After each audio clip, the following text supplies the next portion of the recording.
பொத்தி வளர்த்தீங்க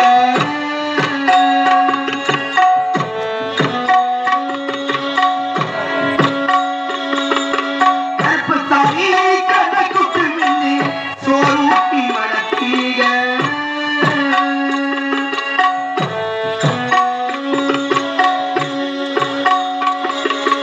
ஊரி கண்ணி பட்டிடு மின்னி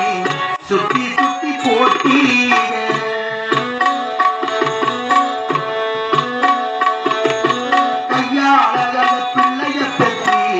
கண்ணி